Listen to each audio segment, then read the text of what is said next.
यहाँ से बहुत से लोगों को ले गए पूरे सरियाप रोड में, किली कमरानी, किली इस्माइल, मस्तूम, आवरान, डेरा बुगटी, पंजूर, हर जगह ऑपरेशन तेज किया गया और जितने बलोच एरिया उन सब घरों में से एक न एक बंदा मिसिंग है। We are protecting the identity of these brave Baloch women as they run the risk of being hunted down on Islamabad's orders for daring to show the world the horrors being unleashed here. The ugly backyard that Pakistan is trying its best to hide using its best tactics. What you're about to witness is video footage and a report from Balochistan for the first time ever. कुल दर पिदर लंगड़ तमो को नातेड में बंदा का सारे में बंदा का तिना ये लग के दर पिदर में सुन चुन को चुनाव ना अरांग देन था अरांग कान मैं बंदा का तिना ये लग के दर पिदर करन सिना नहीं मैं गिड़ा सिना नहीं तूफक चिक्का हल्क ना नहीं बेदादी करे हा हत ना जोर बस का खते खबास पे का रीत ना दरे जुल्म कर। As the Baloch campaign picks up momentum worldwide, Pakistani rangers are shelling homes, barging into homes, killing and dumping bodies. बहुत से लोग मारे गए और 200 से ज़्यादा जिनके आदमियों को उठाकर लेके उनका वीडियो भी मौजूद है। और हम लोग यहाँ पर जो है पाकिस्तानी जो इन्होंने नाम नियात कश्मीर के हवाले से 22 रुकनी कमेटी बनाया दुनिया के मुख्तलिफ हिस्सों में, ये सिर्फ बलूचिस्तान की इशू को छुपाने के लिए इन्होंने किया। ये इनका एक सिर्फ गेम है और वो इंशाल्लाह शर्मिंदा होकर वापस आएंगे। मैं आपको ये सारे एरिया दिखा रही हूँ जहाँ पर मैं आई हूँ। ये हमारे बलूच एरिया है, यहाँ से हर घर से किसी न किसी को उठाकर ले गए हैं और उनकी कुछ वक्त महीने बाद लाशी ही फेंकेंगे। तो हम लोग यही चाहते हैं दुनिया से कि वो बलूचिस्तान की आज़ादी के हवाले से UN में बात कर उस दहशतगर्द मुल्क पाकिस्तान के ऊपर एक्शन ले, क्योंकि यहाँ पर रोज़ाना की तादाद में बलूचों को मार रहे हैं। हर दिन ऑपरेशन इतना तेज़ हुआ है कि कई गाड़ियाँ आती है यहाँ पर और तुम्हारे बोलान एरिया में वहाँ तो उन्होंने यानी केमिकल वेपन से हमला कर रहे हैं, जेट तैयारों से शेलिंग कर रहे हैं, कोई घर महफूज नहीं। पिछले दिनों पाकिस्तानी अफवाज ने नसीराबाद और डेरा बुगटी में ऑपरेशन किया और आम लोगों पर केमिकल हथियार इस्तेमाल किए। इसके हमारे पास बाकायदा सबूत भी हैं, मगर पाकिस्तान को कोई पूछने वाला नहीं। बलोच रिपब्लिकन पार्टी इस संगीन जुर्म को दुनिया के सामने जाहिर करने की भरपूर कोशिश कर रही है। Balochistan is a burning graveyard. Screams rend the air as the eyes of activists are gouged out before they are lined up and shot. As the stench of bodies becomes unbearable, India has the tough task ahead of converting words into action. आपको मैं यहाँ पे बताना चाहूंगा कि पाकिस्तान के दक्षिण पश्चिम सीमा में सबसे अस्थिर प्रांत बलूचिस्तान 1948 से पाकिस्तान के कब्जे के खिलाफ संघर्ष कर रहा है। बरिष्ठ लोगों का कहना है कि हमें 11 अगस्त 1947 को अंग्रेजों से आजादी मिली थी। साथ ही बलूच कार्यकर्ताओं का कहना है कि हमारा देश जो कि प्राकृतिक गैस से समृद्ध है, वहां पर पाकिस्तान और चीन हमें पूरी तरह से लूटने पे लगे हैं। साथ ही वहां पर सीपेक का निर्माण हो रहा है, यानी कि चीन पाकिस्तान जो आर्थिक गलियारा है उसका भी निर्माण बलूचिस्तान में किया जा रहा है। और बलूच लोगों ने कहा है कि ये दोनों हमारी आर्थिक संपत्ति को लूट रहे हैं। साथ ही उनका ये भी कहना है कि हम भारत और संयुक्त राष्ट्र से अपील करते हैं कि हमारे पर जो जुल्म हो रहे हैं पाकिस्तानी सेना द्वारा उसके ऊपर भी कार्रवाई की जाए। साथ ही बलूच कार्यकर्ताओं का कहना है कि बलूचिस्तान के लोग पाकिस्तान और उनके सैनिकों से नरसंहार को भी झेल रहे हैं और एक तरह से बलूचिस्तान में खून बह रहा है। दोस्तों, बलूच के लोग चाहते हैं कि वे भारत की आवाज बने और भारत उनकी आवाज के साथ आवाज बने, यानी कि जो समस्याएं झेल रहा है बलूचिस्तान उसके लिए वो भारत के लिए अपील कर रहे हैं कि भारत को इस मुद्दे पर हमारा भी साथ देना चाहिए। दोस्तों, आपको बता दें कि 14 अगस्त को पाकिस्तान ने अपना स्वतंत्रता दिवस तो बनाया है, साथ ही उन्होंने भारत के अनुच्छेद 370 को निरस्त करने के फैसले के विरोध में भी स्टेटस कश्मीर सॉलिडरिटी डे भी मनाया है। साथ ही वो इस बात से चिढ़े हुए हैं कि आखिर जम्मू कश्मीर के 2 केंद्र शासित प्रदेश में इसे क्यों विभाजित कर दिया गया है। लेकिन साथ ही इस बार बलूचिस्तान के कुछ कार्यकर्ताओं ने अपनी बात को अंतर्राष्ट्रीय पटल पर रखा है सोशल मीडिया के द्वारा, जिसमें उन्होंने #14 अगस्त ब्लैक डे ट्विटर पर इस बार ट्रेंड किया, जिसमें 1 लाख से अधिक ट्वीट्स और 54,000 रिट्वीट्स किए हुए थे। दोस्तों, अगर बात की जाए पाकिस्तान की, तो पाकिस्तान ने चीन के समर्थन पर आखिरकार सुरक्षा परिषद में बैठक तो बुला ली है और ये भी कहा है कि कश्मीर के मुद्दे पर ये चर्चा की जाएगी। लेकिन दोस्तों, यहाँ पे सबसे अहम बात है कि जहां चीन एक तरफ हांगकांग में विरोध का सामना कर रहा है, वहां पर उसने अपनी सेना लगा दी है और वहां पर भी वो एक तरह से वहां के मानव अधिकारों को कुचल रहा है, तो वहीं दूसरी तरफ पाकिस्तान बलूच लोगों पर अत्याचार कर रहा है और मानव अधिकारों का उल्लंघन कर रहा है। ऐसे में संयुक्त राष्ट्र को यह भी देखना यहाँ पर जरूरी हो जाता है कि उनको इन दोनों देशों के अपने आंतरिक मामलों में जो इनके यहाँ समस्या चल रही है उसमें ये लोग किस तरीके की प्रॉब्लम क्रिएट कर रहे हैं, वहां पर उसको लेकर चर्चा की जानी चाहिए, बाकायदा भारत के आंतरिक मामलों में दखल देने की बजाय। यानी कि दोस्तों भारत ने अपना फैसला स्ट्रांग रखा, 370 खत्म की, लेकिन अब बात पीओके तक भी पहुंच चुकी है। इससे पाकिस्तान तिलमिलाया हुआ है और वहीं दूसरी तरफ बलूचिस्तान के लोग लगातार विरोध कर रहे हैं, लगातार पाकिस्तान के ऊपर मानव अधिकारों का उल्लंघन की बात कह रहे हैं। दोस्तों ऐसे में मेरा तो यहाँ पर यह कहना है कि संयुक्त राष्ट्र को और मानव अधिकार को वहां पर जाकर देखना चाहिए एक्चुअल में वहां के लोगों की स्थिति क्या है और वे पाकिस्तान से अलग होना क्यों चाहते हैं, और इस चीज के ऊपर यूएन में या सुरक्षा परिषद में आप चर्चा कर सकते हो, बजाय तुम भारत के आंतरिक मामलों में दखल देने की बात कर रहे हो। दोस्तों चीन भी यहाँ पे बहुत ज्यादा चालू बनता है और चीन ने भी अपनी वीटो पावर का इस्तेमाल करके एक तरह से भारत को बैकफुट पे लाने के लिए संयुक्त राष्ट्र में आपातकाल बैठक बुलाई, जिसको कहा जा रहा है कि एक बंद कमरे में बैठक की जाएगी और इसी बारे में चर्चा की जाएगी कि 370 को हटाने का फैसला क्या ठीक रहा भारत का कि नहीं। दोस्तों इस बारे में तो हमें आगे जाके पता चलेगा, लेकिन इस वक्त बलूच लोग भारत के साथ हैं और ऐसे में भारत भी समर्थन करता है बलूचिस्तान का और बलूचिस्तान के लोगों के अधिकारों की। पिछले कुछ दिनों से बलूचिस्तान के लोगों ने, गिलगित के लोगों ने, पाक ऑक्युपाइड कश्मीर के लोगों ने, वहां के नागरिकों ने जिस प्रकार से मुझे बहुत बहुत धन्यवाद दिया है, जिस प्रकार से मेरा आभार व्यक्त किया है, मेरे प्रति उन्होंने जो सद्भावना जताई है, दूर दूर बैठे हुए लोग, जिस धरती को मैंने देखा नहीं है, जिन लोगों को विषय में मेरी कभी मुलाकात नहीं हुई है, लेकिन ऐसे दूर सुदूर बैठे हुए लोग हिंदुस्तान के एक प्रधानमंत्री को अभिनंदन करते हैं, उसका आदर करते हैं, तो मेरे 125 करोड़ देशवासियों का आनंद है, वो मेरे 125 करोड़ देशवासियों का सम्मान है। और इसलिए ये सम्मान का भाव, धन्यवाद का भाव करने वाले बलूचिस्तान के लोगों का, गिलगित के लोगों का, पाक के कब्जे वाले कश्मीर के लोगों का मैं आज तहे दिल से आभार व्यक्त करना चाहता हूं।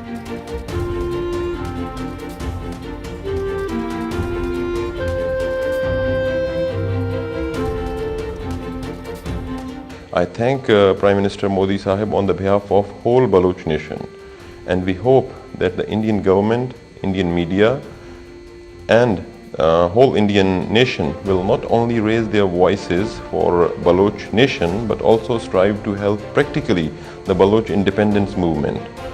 I would also like to send a message to Indian government, Indian media and the whole Indian people that Pakistan's destructive role in Kashmir and its direct involvement in terrorist attacks in India such as Mumbai and Pathankot has been a very well exposed fact. In this context, raising the voice for Balochistan should not be a temporary reaction or counter strategy by the Indian government, but should be a sincere intention of the Indian people to support their oppressed Baloch brothers and sisters, and also should be a very serious part of the foreign policy of Indian government. Statement of Narendra Modi ji with respect to the human rights abuses in Balochistan is highly appreciated. In fact, this was due on India from very long. Balochistan में आज कितने ही भाई लापता हैं, Pakistani army के हाथों या मारे गए हैं और कई हजारों की तादाद में लापता किए गए हैं।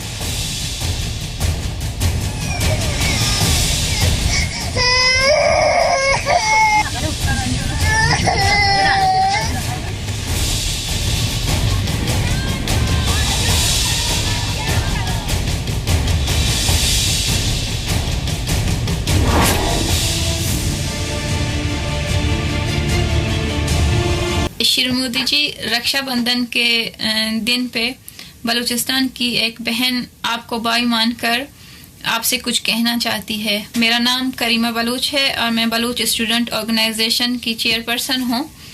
बलूचिस्तान में आज कितने ही भाई लापता हैं पाकिस्तानी आर्मी के हाथों या मारे गए हैं और कई हज़ारों की तादाद में लापता किए गए हैं। तो बलूचिस्तान की बहनें आज भी अपने लापता भाइयों की राह तक रही हैं। उनमें से शायद वो सारे कभी भी लौट कर ना आएं और उन बहनों का इंतज़ार कभी ख़त्म ही ना हो। इतना ही नहीं, करीमा बलोच ने यह भी बताया कि बलूचिस्तान में रहने वाले उनके हजारों भाइयों की हत्या कर दी गई। अब हिंदुस्तान के प्रधानमंत्री ही उनके भाई हैं और वो ही उनकी आवाज बन सकते हैं।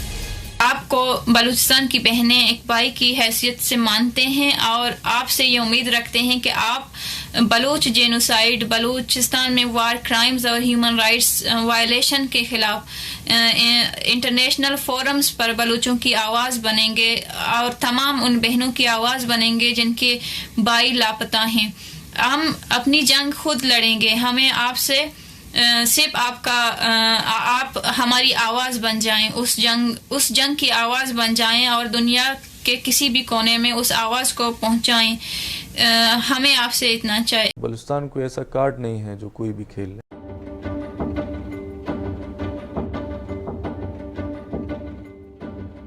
अपने मुल्क की आज़ादी का दिन मनाना है, तो उन्होंने एक कुर्दिश फ्लैग उस टाइम मुझे उनके उस पे था, उनके पास था, उन्होंने उसी टाइम मेरे यूनिफॉर्म पे लगा दिया और कहा ये लो, ये 3 रंग भी हमारे अपने ही हैं।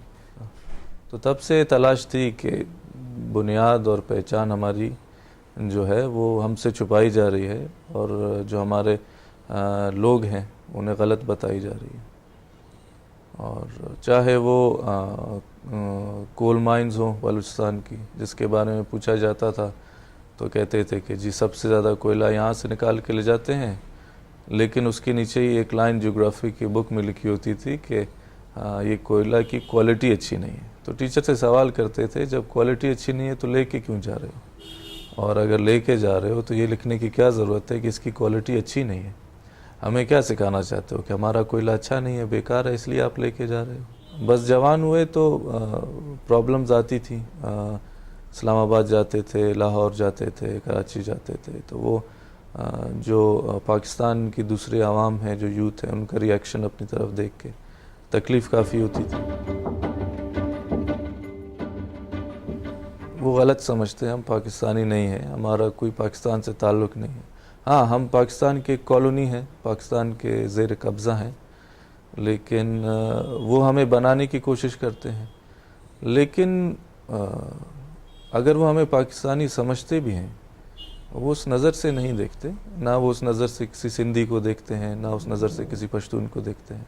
तो अगर कभी वहाँ बात होती जी कहाँ से आए हो, तो हम कहते जी बलूचिस्तान से आए हैं या बलोच हैं, तो वो कहते अच्छा पहाड़ वाले लोग हो, और अच्छा आप लोगों के वहाँ पे तो सारा डेजर्ट एरिया है ना।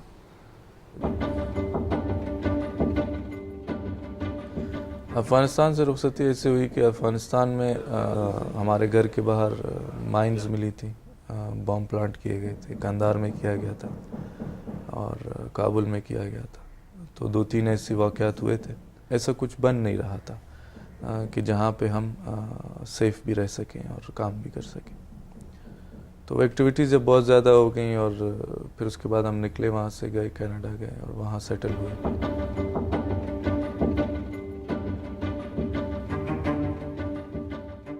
इंडिया 70 साल से हमारे बारे में चुप बैठा था। मैं यहाँ पे बहुत सी बातें सुनता हूँ कि इंडिया ने बलूचिस्तान की बात की है और हमेशा जब कश्मीर का नाम, हाँ अब इंडिया ने कहा होगा कि जी अगर आप कि हम बलूचिस्तान की भी बात कर सकते हैं, करेंगे नहीं करेंगे वो अलग बात है। लेकिन जो 15 अगस्त को हुआ वो एक अलग ही स्टांस था, वो ज़ुबान अलग थी। बातचीत जितनी ये कर चुके हैं पाकिस्तान के साथ, और इन्हें पता है इंडिया को कि पाकिस्तान कौन है। हम अपना मेमोरेंडम पाकिस्तान एम्बेसी को देना चाहते हैं, जिसमें लिखा हुआ है कि बलूचिस्तान जो आज़ाद था उसे वापस उसकी आज़ादी दी जाए। पाकिस्तानी सारी फोर्सेस बलूचिस्तान से बाहर निकलें और जो उन्होंने कत्लेआम किया है बलूचों का, उसका जवाब दे पाकिस्तान। इंडिया जो भी कदम उठा रहा है पाकिस्तान या किसी भी टेररिस्ट के खिलाफ, वो सही उठा रहा है और उसे सबसे पहले शुरुआत बलूचिस्तान में पाकिस्तान की टेररिज्म खत्म करने के लिए। सर्जिकल स्ट्राइक को पूरा सपोर्ट करते हैं और हम चाहते हैं भारत ऐसी स्ट्राइक्स बलूचिस्तान के अंदर भी करे। पाकिस्तान के खिलाफ सारी दुनिया को खड़ा होना चाहिए और बलूचिस्तान को आजाद करना चाहिए। बलूचिस्तान में हमारी माएं बहनें, हमारे भाइयों पे जो जुल्म हो रहे हैं, उनका कत्लेआम हो रहा है, उन पे केमिकल वेपन्स यूज हो रहे हैं, हमारे ऊपर इन्होंने न्यूक्लियर टेस्ट किया, हमारे ऊपर इन्होंने जबरी कब्जा किया 1948 में। हम अपनी जमीन, अपना मुल्क वापस चाहते हैं। हमें आजाद बलूचिस्तान चाहिए और आजाद बलूचिस्तान हमारा हक है और हम उसे लेकर रहेंगे और इंडिया हमारे साथ है।